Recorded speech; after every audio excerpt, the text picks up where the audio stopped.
একটা পুরাতন সালোয়ার বসিয়ে একটি নতুন সালোয়ার খুব সহজেই মার্জিন দিয়ে কাটিং করতে পারবেন এই নিয়মে। এর জন্য আমাদেরকে প্রথমে কাপড়টা ২ ভাঁজ ৪ পার্ট করে নিতে হবে। তো এই নিয়মে ২ ভাঁজ ৪ পার্ট করে কাপড়টা বিছিয়ে নেওয়ার পর প্রথমে লম্বার খোলা সাইডে ২ ইঞ্চি রাবার ঘর বা ফিতা ঘরের জন্য একটি মার্জিন টেনে নিতে হবে। এরপর পুরাতন সালোয়ারটা আমাদেরকে সমান করে এভাবে ভাঁজ দিয়ে নিতে হবে এবং আটকানো সাইডে আমাদের বাঁকা বা অ্যাঙ্গেল আছে কিনা তা খেয়াল করতে হবে। যদি বাঁকা অ্যাঙ্গেল না থাকে তাহলে এই সোজার দিকটা ভাঁজ লাইনে সুন্দর করে এভাবে বসিয়ে নেওয়ার পর হাইয়ের দিকটা এখানে টান টান করে বসিয়ে নিতে হবে। এরপর মুহুরির দিক থেকে মার্জিন শুরু করব, মুহুরির সমান করে এবং সালোয়ারের সাইড অনুযায়ী মার্জিন দিয়ে নিতে হবে।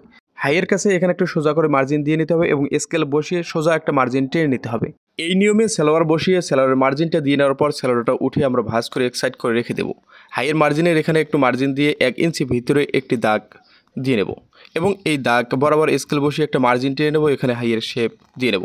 সাইডে ১ ইঞ্চি পরিমাণ সেলাইয়ের কাপড় রেখে একটা মার্জিন দিয়ে নেব। স্কেল বসিয়ে আবারও একটা মার্জিন টেনে নেব।